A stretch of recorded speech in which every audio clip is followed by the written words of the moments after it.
Hi guys! So, today we're reading Harry Potter and the Deathly Hallows, Chapter 17, Bathilda's Secret. Harry, stop! What's wrong? They had only just reached the grave of the unknown abbot. There's someone there! Someone watching us! I can tell! There, over by the bushes! They stood quite still, holding on to each other, gazing at the dense, black boundary of the graveyard. Harry could not see anything. Are you sure? I saw something move. I could have sworn I did. She broke free from him to free her wand arm. We look like muggles, Harry pointed out. Muggles who have just been laying flowers on your parents' grave. Harry, I'm sure there's someone over there. Harry thought of a history of magic. The graveyard was supposed to be haunted. What if? But then he heard a rustle and saw a little eddy of dislodged snow in the bush to which Hermione had pointed. Ghosts could not move snow. It's a cat, said Harry after a second or two, or a bird. If it was a Death Eater, we'd be dead by now. But let's get out of here. We can put the cloak back on.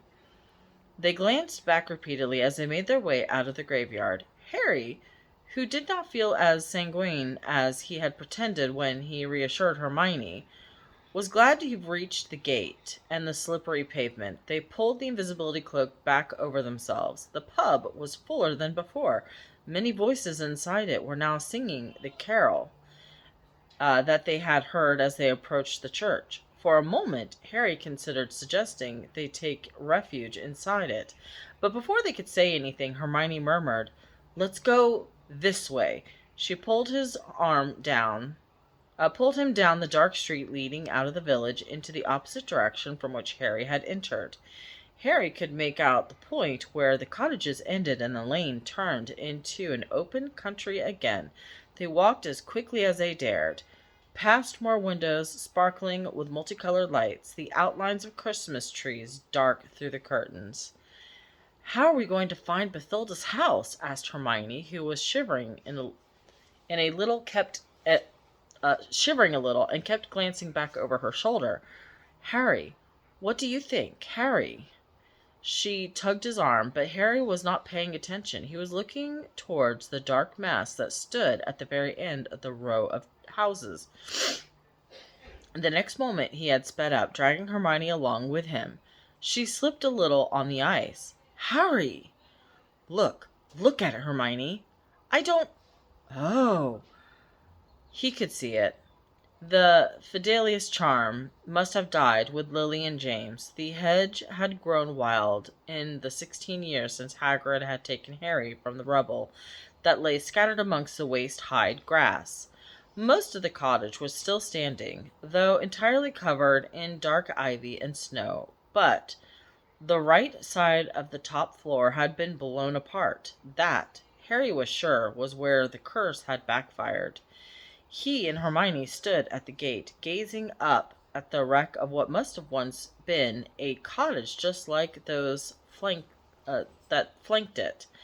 "I wonder why nobody's ever rebuilt it," whispered Hermione. "Maybe you can't rebuild it," Harry replied. "Maybe it's like the injuries of dark magic and you just can't repair them damage." He slipped a hand from beneath his cloak and gasped as the snowy, thickly rusted gate, not wishing to open it, but simply to hold some part of the house. "You're not going to go inside? It looks unsafe. It might— Oh, Harry, look!" His touch of the gate seemed to have done it. A sign had risen out of the ground in front of them, up through the tangles and nettles and weeds, some like bizarre, fast-growing flower, and a golden letter upon the wood. It said, "On this spot, on the night of 31st October 1981, Lily and James Potter lost their lives. Their son, Harry, remains the only wizard ever to have survived the killing curse. This house, invisible to muggles, has been left in its ruined state as a monument to the Potters and as a reminder that the violence that tore apart their family." And all around those neatly lettered words, scribbles had been added to other witches and wizards who had come to see the place where the boy who lived had escaped. Some had merely signed their names in everlasting ink. Others had carved their initials into the wood. Still others had left messages. The most recent of these, shining brightly over 16 years' worth of magical graffiti, all said similar things. Good luck, Harry, wherever you are. If you read this, Harry, we're all behind you. Long live Harry Potter! They shouldn't have written on that sign, said Hermione, indignant, but Harry beamed at her. It's brilliant. I'm glad they did. He broke off. A heavily muffled figure that hobbled up the lane towards them, silhouetted by the bright lights in the distant square. Harry thought, though it was hard to judge, that the figure was a woman. She was moving slowly, possibly frightened of slipping on the snowy ground. Her stoop, her stoutness, her shuffling gait, all gave an impression of an extreme age. They watched in silence as she drew near. Harry was waiting to see whether she would turn into any of the cottages she was passing, but he knew instinctively that she would not. At the last, she came to a halt a few yards from them and simply stood there in the middle of the frozen road, facing them. He did not need Hermione's pinch to his arm. There was next to no chance that this woman was a Muggle. She was standing there gazing at the house, though ought to have been completely invisible to her, if she was not a witch. Even assuming that she was a witch, however, it was odd behavior to come out on a night this cold simply to look at an old ruin. By all the rules of normal magic, meanwhile, she ought not to be able to see Hermione and him at all. Nevertheless, Harry had the strangest feeling that she knew that they were there, and also who they were. Just as he reached an uneasy conclusion, she raised a gloved hand and beckoned. Hermione moved closer to him under the cloak, her arm pressed against him. How does she know? He shook his head. The woman beckoned again, more vigorously. Harry could think of many reasons not to obey the summons, and yet his suspicions about her identity were growing stronger every moment they stood there facing each other in the deserted street. Was it possible that she had been waiting for them all these long months, that Dumbledore had told her to wait, and that Harry would come in the end? Was it not likely that it was she who had been moved in the shadows in the graveyard and had followed them to the spot? Even her ability to sense them suggested some Dumbledore-ish power that he had never encountered before. Finally, Harry spoke, causing Hermione to gasp and jump. Are you Bathilda? A muffled figure nodded and beckoned again. Beneath the cloak, Harry and Hermione looked at each other. Harry raised his eyebrows. Hermione gave a tiny, nervous nod. They stepped towards the woman, and at once she turned and hobbled off, back up the way they had come. Leading them past several houses, she turned in a gate. They followed her up the front path through the garden, nearly as overgrown as the one they had just left. She fumbled for a moment with the key for the front door, then opened it and stepped back to let them pass. She smelled bad, or perhaps it was her house. Harry wrinkled his nose as he sidled past her and pulled off the cloak. Now that he was beside her, he realized how tiny she was. Bowed down with age, he came barely level with his chest. She came barely level with his chest. She closed the door behind them, her knuckles blue and malted against the peeling paint, then turned and peered into Harry's eyes. Her eyes were thick with cataracts and sunken into folds of transparent skin, and her whole face was dotted with broken veins and liver spots. He wondered whether he could make out, if she could make out him at all.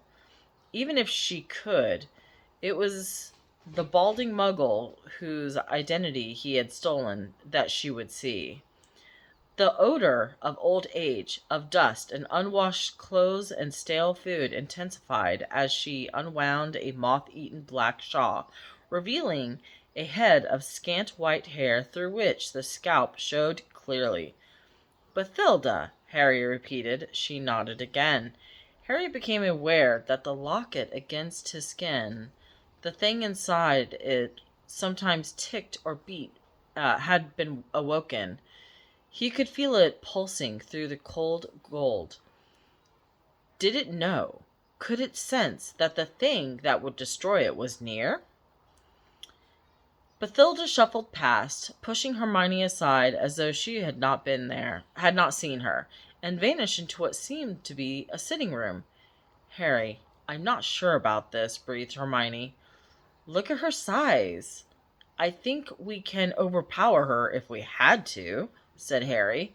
Listen, I should have told you. I knew she wasn't all there. Muriel called her Gaga. Come, called Bathilda from the next room. Hermione jumped and clutched Harry's arm. It's okay, said Harry reassuringly, and he led the way into the sitting room. Bathilda was tottering around the place, lighting candles, but it was still very dark, not to mention extremely dirty. Thick dust crunched beneath her feet, and Harry's nose detected underneath the dank and milkweed smell something worse, like meat gone bad. He wondered when was the last time anyone had been inside Bathilda's house to check whether she was coping. She seemed to have forgotten that she could do magic, too, for she lit the candles clumsily by hand, her tailing lace cuff in constant danger of catching fire. Let me do that, offered Harry. As he took the matches from her, she stood watching him as he finished lighting the candle stubs that stood on the saucers around the room, perched precariously on stacks of books and on side tables crammed with cracked and moldy cups. The last surface in which Harry spotted a candle was a bow-fronted chest of drawers, on which there stood a large number of photographs. When the flame danced into life, its reflection wavered on their dusty glass and silver. He saw a few tiny movements from the pictures. As Bathilda fumbled with logs for the fire, he muttered, Turgio! The dust vanished from the photographs, and he saw at once that a half a dozen were missing from the largest and most ornate frames. He wondered whether Bathilda or somebody else had removed them. Then the sight of the photograph near the back of the collection caught his eyes, and he snatched it up. It was the golden-haired, merry-faced thief, the young man who had perched on Grigorovich's windowsill, smiling lazily up at Harry out of the silver frame. And it came to Harry instantly where he had seen this boy before. In The Life and Lies of Albus Dumbledore, arm in arm with the teeny Dumbledore.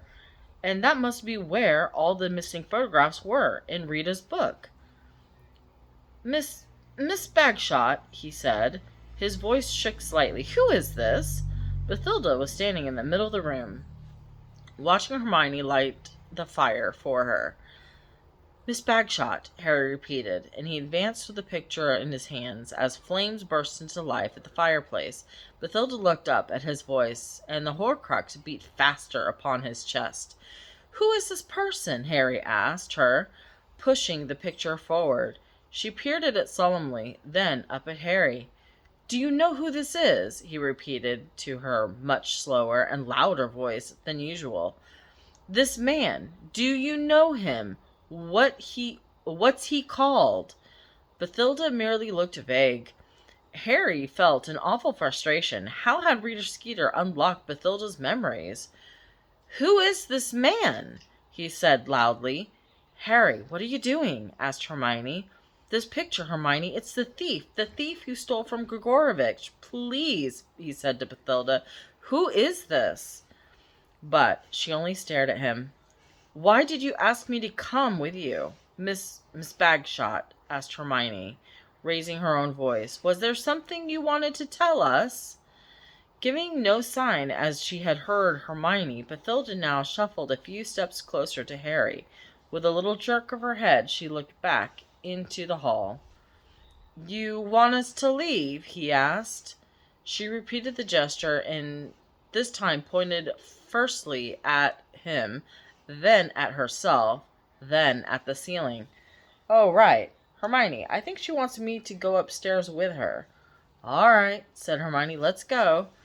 But when Hermione moved, Bathilda shook her head with surprising vigor, once more pointed first at Harry, then herself. She wants me to go with her alone.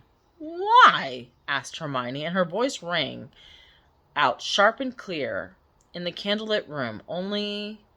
The old lady shook her head a little at the loud noise. Maybe Dumbledore told her to give the sword to me, and only me. Do you really think she knows who you are? Yes, said Harry, looking down at the milky eyes fixed upon his own. I think she does. Well, okay then, but be quick, Harry. Lead the way, said Harry to Bathilda. She seemed to understand because she shuffled around towards the door. Harry glanced back at Hermione with a reassuring smile, but he was not sure she had seen it.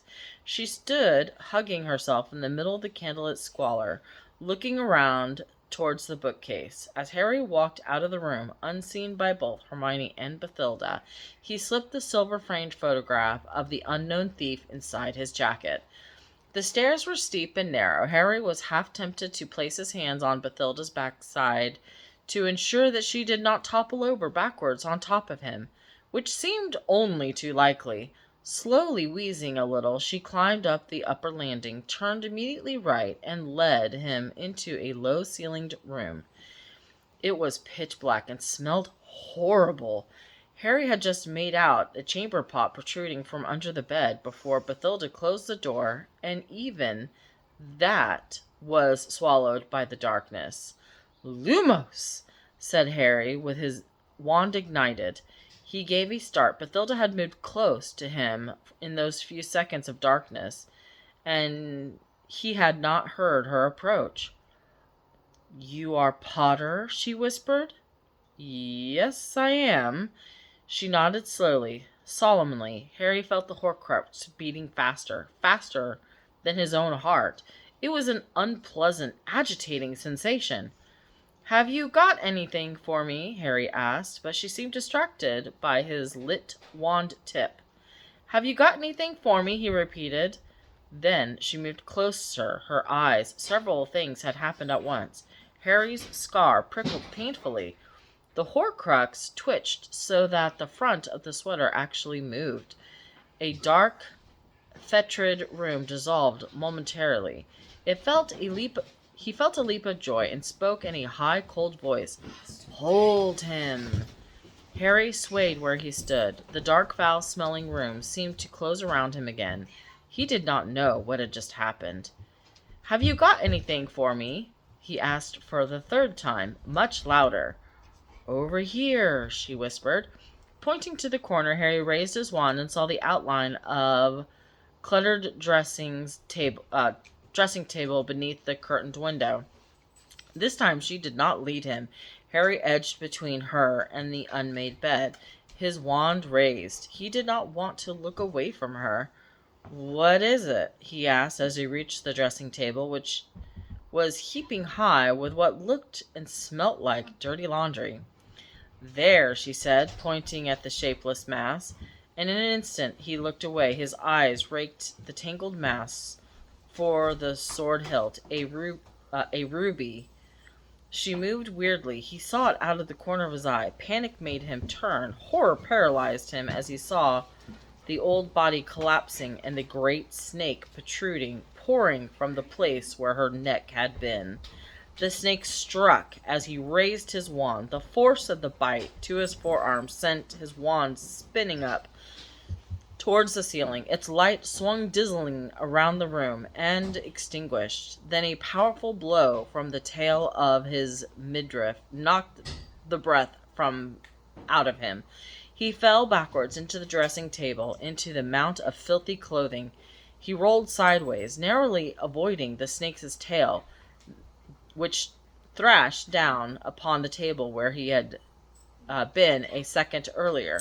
Fragments of the glass surface rained upon him as it hit the floor. From below he heard Hermione call, Harry?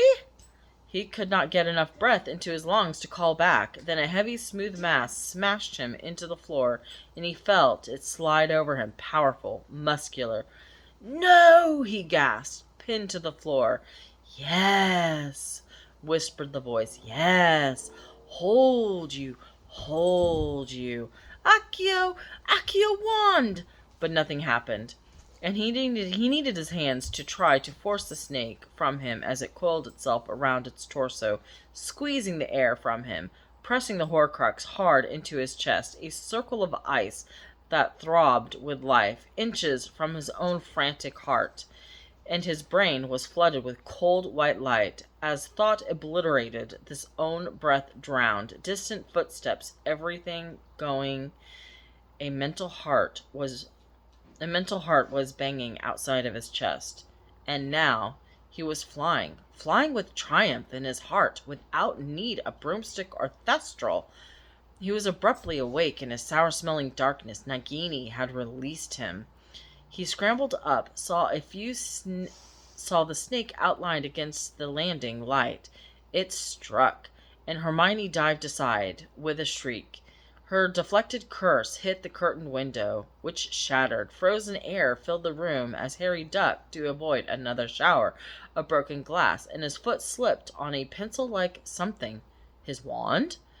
He bent and snatched it up, but now the room was full of the snake, its tail thrashing. Hermione was nowhere to be seen, and for a moment Harry thought the worst. But then there was a loud bang and a flash of red light, and the snake flew into the air, smacking Harry hard in the face as it went, coil after heavy coil rising up to the ceiling. Harry raised his wand, but as he did so, the scar seared more painfully, more powerfully than it had ever done in years. "He's coming, Hermione! He's coming!" As he yelled, the snake fell, hissing wildly. Everything was chaos. It smashed shelves from the wall, splintered china flew everywhere as Harry jumped over the bed and seized the dark shape he knew to be Hermione. She shrieked in pain as he pulled her back across the bed. The snake reared again, but Harry knew that worse than the snake was coming, and perhaps already at the gate. His head was going to split open with pain from his scar. The snake lunged as he took a running leap, dragging Hermione with him. As it struck, Hermione screamed, "Confringo!" and her spell flew around the room, exploding the wardrobe mirror and ricocheting back into them. Bouncing from floor to ceiling, Harry felt the beat of it sear the back of his hand. Glass cut his cheek as, pulling Hermione with him, he leapt from the bed to broken dressing table, then straight out of the smashed window into nothingness. Her scream reverberated through the night as they twisted in mid-air. And then his scar burst open, and he was Voldemort. He was running across the fetid bedroom, a long white hand clutching the windowsill as he glimpsed the bald man and the little woman twist and vanish. And he screamed with rage, a scream that mingled with the girls that echoed across the dark gardens over the church bells ringing in Christmas Day. And his scream, as Harry screamed, his pain was Harry's pain. And it could happen here, where he had happened before. Here, within sight of the house where he had come so close to knowing what it was to die. To die, the pain was so terrible, ripped from his body. But if he had no body, why did his head hurt so badly? If he was dead, how could he feel so unbearably? Didn't pain cease with death? Didn't it go? The night, wet and windy, two children dressed as pumpkins waddled across the square, and the shop windows covered in paper spiders, all the cowardly muggle trappings of a world in which they did not believe. And he was gliding among, the sense of purpose and power, rightness in him, that he had always known on these occasions. Not anger, that was for the weaker souls than he, but triumph. Yes, he had waited for this. He had hoped for this. "Nice costume, mister."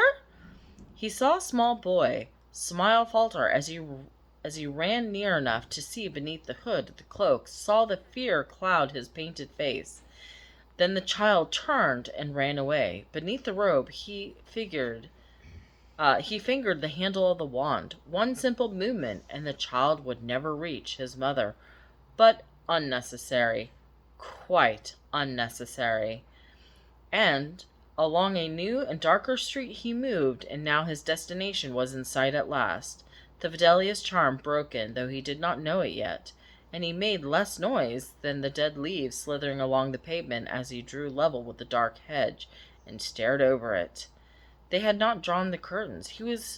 He saw them quite clearly in the sitting room. The tall black-haired man, in his glasses, making puffs of colored smoke erupt from his wand, for an amusement of a small black-haired boy in his blue pajamas. The child was laughing and trying to catch smoke, to grab it in his small fist. The door opened and the mother entered, saying words he could not hear, her long, dark red hair falling over her face. Now the father scooped up the son, handed him to the mother. He threw his wand down upon the sofa and stretched, yawning. The gate creaked a little as he pushed it open, but James Potter did not hear. His white hands pulled out his wand beneath his cloak and pointed it at the door, which burst open. He was over the threshold as James came sprinting into the hall. It was easy. Too easy. He had not even picked up his wand. "Lily, take Harry and go! It's him! Go, run! I'll hold him off." Hold him off? Without a wand in his hands? He laughed, casting the curse. Avada Kedavra! The green light filled the crumpled hallway, and it lit the pram pushed against the wall, and it made the banisters glare like lightning rods, and James Potter fell like a marionette whose strings were cut. He could hear her screaming from the upper floor trappings, but as long as she was sensible, she, at least, had nothing to fear. He climbed the steps, listened to the faint amusement of her attempts to barricade herself in. She had no wand upon her either. How stupid were they! And how trusting, thinking that they were safely lay in their friends, that they trusted their safety in the lay of their hands, in the lay of their friends. Goodness gracious. The weapons could not be discarded, could not be discarded for even a moment. He forced the door open, cast aside the chair and boxes hastily piled against it with one lazy wand wave, and there she stood, and the child in her arms. At the sight of him, she dropped her son into the crib behind her, threw her arms wide, as if to help, as if shielding him from sight. She hoped he had chosen her instead. "Not Harry! Not Harry! Please, not Harry!" "Stand aside, you silly girl! Stand aside now!" "Not Harry! Please, take me! Kill me instead!" "This is my last warning." "Not Harry! Please! Have mercy! Have mercy! Not Harry! Not Harry! Please, I'll do anything!" "Stand aside! Stand aside, girl!" He could have forced her away from the crib, but it seemed more prudent to finish them all. The green light flashed around the room, and she dropped, like her husband. The child had not cried at all this time. He could stand clutching the bars of his crib, and he looked up into the intruder's face with a kind of bright interest, perhaps thinking it was his father who had hid beneath the cloak, making some pretty lights, and his mother would pop up at any moment, laughing. He had pointed his wand very carefully into the boy's face, and wanted to see it happen. The destruction of this one. Inexplicable danger. This child began to cry. It had been that when I had seen that he was not James. He did not like it crying. He had not been able to stomach the small one's whining in the orphanage. Avada Kedavra! And then he broke. He was nothing but pain and terror. He must hide himself. Not here, in the middle of the rubble, ruined house, where the child was trapped and screaming, but far away, far away. No, he moaned, and the snake rustled in the filthy, cluttering floor, and he had killed the boy, and yet he was the boy. No! And now he stood in the broken window of Bathilda's house, immersed in the memories of his greatest loss, and at his feet the great snake slithered over the broken china and glass. He looked down and saw something. Something incredible. No! Harry, it's all right. You're all right. He stood down, picked up the smashed photograph. There he was. The unknown thief. The thief he was seeking. No! He dropped it. No, I dropped it. I dropped it. Harry, it's okay. Wake up. Wake up. He was Harry. Harry, not Voldemort. And the thing that rustled was not the snake. He opened his eyes. Hermione! Harry, Hermione whispered. Do you feel all right? Yes, he lied. He was in a tent, lying on one of the lower bunks beneath the heap of blankets. He could tell that it was almost dawn by the stillness and the quality of the cold, flat lay beneath the canvas ceiling. He was drenched in sweat. He could feel it on the sheets and blankets. We got away? Yes, said Hermione. I had to use the hover charm to get you into your bunk. I couldn't lift you. You've been... well, you haven't been quite... There was a purple shadow under her eyes, and he noticed a small sponge in her hand. She had been wiping his face. You've been ill, she finished. Quite ill. How long did we leave? Hours ago. It's nearly morning. And I've been what, unconscious? Not exactly, said Hermione uncomfortably. You've been shouting and moaning and things. She added in a tone that made Harry feel really uneasy. What had he done? Screamed curses like Voldemort, cried like a baby in the crib? I couldn't get the Horcrux off of you, Hermione said, and he knew she wanted to change the subject. It was stuck onto your chest. You've got a mark. I'm sorry. I had to use a severing charm to get it away. The snake bit you too, but I've cleaned the wound and put some Dittany on it. He pulled the sweaty t-shirt he was wearing away from himself and looked down. There was a scarlet oval over his heart where the locket had burned into him. He could also see the half-peeled puncture marks on his forearm. Where have you put the Horcrux? In my bag. I think we should keep it off for a while. He lay back in the pillows, looked into her pinched gray face. We shouldn't have gone to Godric's Hollow. It's my fault. It's all my fault, Hermione. I'm so sorry. It's not your fault. I wanted to go too. I really thought Dumbledore might have left the sword there for you. Yeah, well, we got that wrong, didn't we? What happened, Harry? What happened when she took you upstairs? Was the snake hiding somewhere? Did it just come out and kill her and attack you? No, he said. She was the snake. Or the snake was her all along. What? He closed his eyes. He could still smell Bathilda's house on him. It made the whole thing horribly vivid. Bathilda must have been dead a while. The snake was inside of her. You know who put it in there, in Godric's Hollow, to wait. You are right. He knew we'd go back. The snake was inside of her? He opened his eyes again. Hermione looked revolted, nauseated.